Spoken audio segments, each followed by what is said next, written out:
आज हम पढ़ने जा रहे हैं अर्थशास्त्र के अंतर्गत एक सिद्धांत जिसको कहा जाएगा उत्पादन एंड उत्पादन के कारक, प्रोडक्शन एंड प्रोडक्शन के factor. Production and production factor. सबसे पहले हम ये जानेंगे प्रोडक्शन किसका होता है, उत्पादन किसका होता है।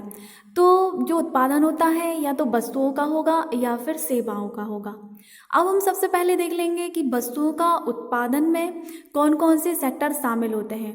तो प्राइमरी सेक्टर शामिल होता है and second is secondary sector, जिसे हिंदी में द्वितीयक क्षेत्र कहा जाता है। देखिए ये इकोनॉमिक टर्म है, प्राथमिक क्षेत्र या फिर द्वितीयक क्षेत्र। हम प्राथमिक क्षेत्र में देखते हैं कि किस तरीके से फसल आती है या फिर जो प्राथमिक लेवल पर जो भी उत्पादन होता है, आप खनिज के लीजिए, तांबा, लोहा, जो भी भूमि से चीज़ें उत्पादित होती हैं प्राइमरी सेक्टर के अंतर्गत आती हैं। पर हम जब सेकेंडरी सेक्टर की बात करते हैं तो जो प्राइमरी क्षेत्र से सामान निकलता है वो सेकेंडरी सेक्टर के अंतर्गत आता है। यहाँ पे इसको निर्माण का रूप दिया जाता है। अब हम देखते हैं कि उत्पादन में और कौन सी वस्तुओं का उत्पादन किया जाता है। तो वस्तुओं के अतिरिक्त होता है हमारी सेवाओं का उत्पादन, सेवा सर्विस सेक्टर। जैसे डॉक्टर है, डॉक्टर का उत्पादन किया जाता है, अर्थात जो डॉक्टर्स की जो सर्विसेज होती है उनका उत्पादन होता है। फिर हम दूसरा देखते हैं तो जो हमारा आईटी सेक्टर है, टीचर है, इनके द्वारा जो भी सेवाएं दी जाती हैं उसको कहा जाता है सर्विस उत्पादन। अब हम देखेंगे, हमने देख लिया पहले जो उत्पादन होता है, उत्पादन किस चीज़ का होता है, वस्तुओं का उत्पादन होता है, सेवाओं का उत्पादन होता है। अब हम देखेंगे कि उत्पादन में प्रयोग किए जाने वाले कारक या कौन कौन से हैं, प्रोडक्शन फैक्टर कौन कौन से हैं। तो सबसे पहले जो अर्थशास्त्र की लैंग्वेज है उसमें 4 कारक सम्मिलित किए गए हैं।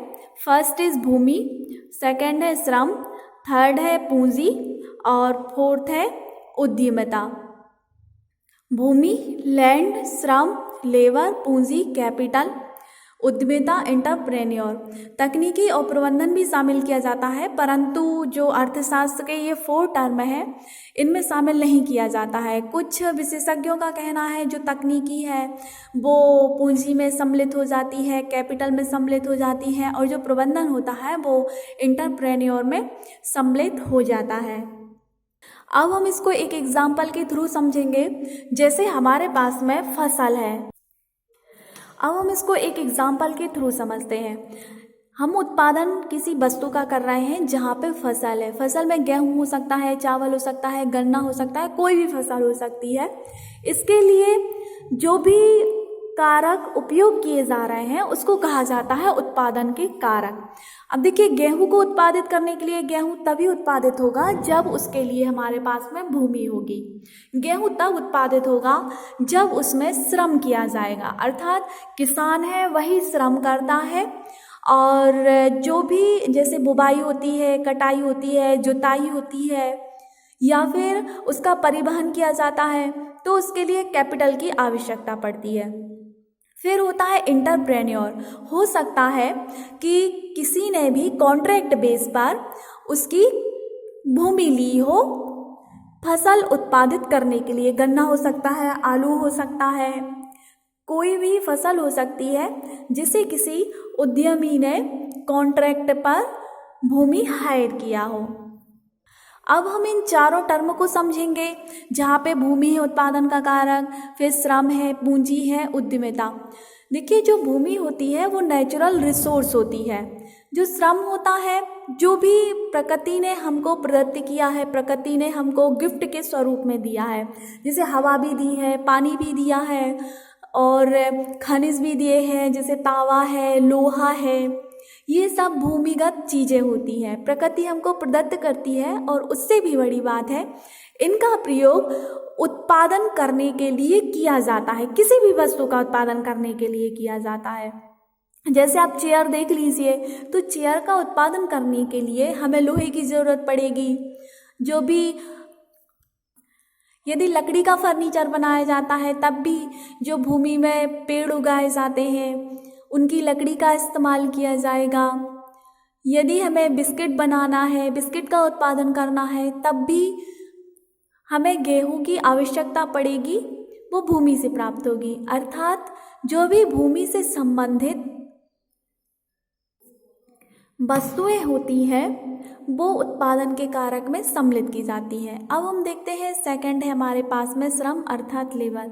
देखिए, जैसे ही हम श्रम का नाम सुनते हैं तो हमारे माइंड में क्या इमेज आ जाती है कि कोई खेतीहर या फिर कोई खदान खोदने वाला व्यक्ति है, परंतु इसको अर्थशास्त्र के टर्म में नहीं लिया जाता है। अर्थशास्त्र के टर्म में जो श्रम होता है वो मानवीय प्रयास होता है।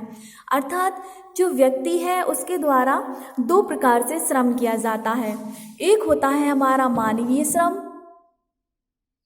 एक होता है हमारा मानसिक श्रम और दूसरा होता है हमारा शारीरिक श्रम। आपने शारीरिक श्रम करते हुए लोग देखे होंगे।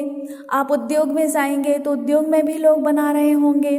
आप किसान होंगे तो किसान भी एक शारीरिक श्रम ही करता है। आप मानसिक श्रम में देखेंगे तो मानसिक श्रम जैसे डॉक्टर है या फिर कोई आईटी सेक्टर का व्यक्ति है जो सेवाएं दे रहा है, वो मानसिक श्रम करता है। या फिर जो उद्यमी है अर्थात जो एंटरप्रेन्योर है वो भी मानसिक श्रम ही करता है। फिर हम देखेंगे नेक्स्ट कैपिटल। तो कैपिटल की परिभाषा क्या होती है, डेफिनेशन क्या होती है। तो देखिए, ये वस्तु है जो उत्पादित की गई है अन्य वस्तुओं को बनाने के लिए।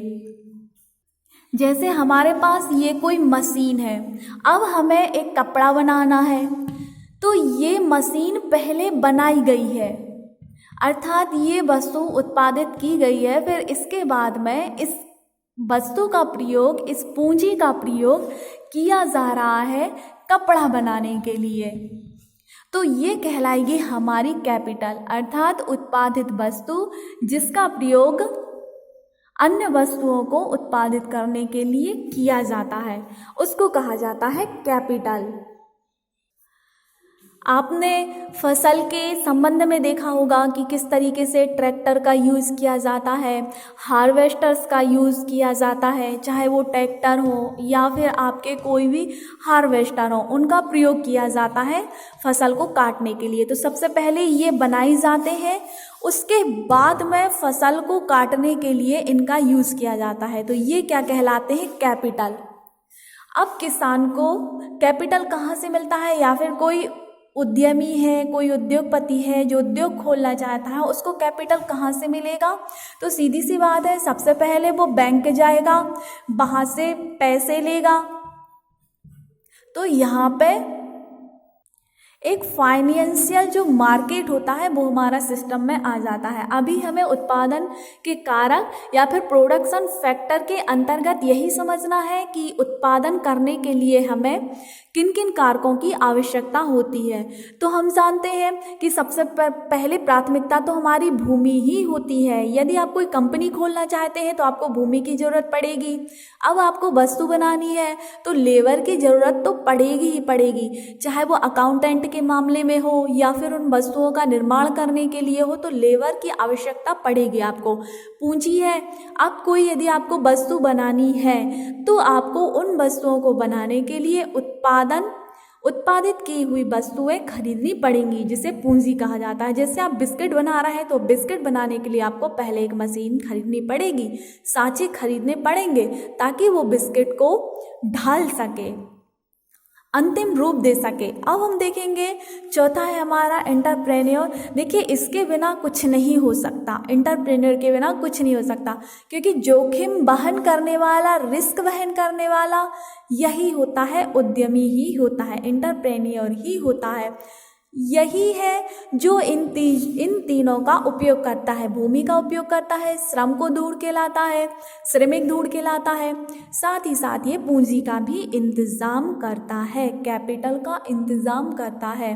तो इन तीनों में प्रमुख उद्यमी ही होता है, क्योंकि यही मालूम करता है कि मार्केट में कितना प्राइस चल रहा है किसी वस्तु का, मुझे कौन सी वस्तु बनानी है और मैं प्रतिस्पर्धा में उतरूंगा तो मुझे उसका कितना कीमत तय करना पड़ेगा। अर्थात सारा का सारा प्रबंधन उद्यमी ही करता है। अब हम आगे नेक्स्ट सिद्धांत पढ़ेंगे। यदि आपको ये वीडियो पसंद आती है तो प्लीज़ लाइक कीजिए, कमेंट कीजिए। यदि आपको इसमें से कोई भी टर्म समझ में ना आया हो तो प्लीज़ क्वेरी कीजिए, प्रश्न कीजिए, ताकि आपके उत्तर का जवाब दिया जा सके। धन्यवाद।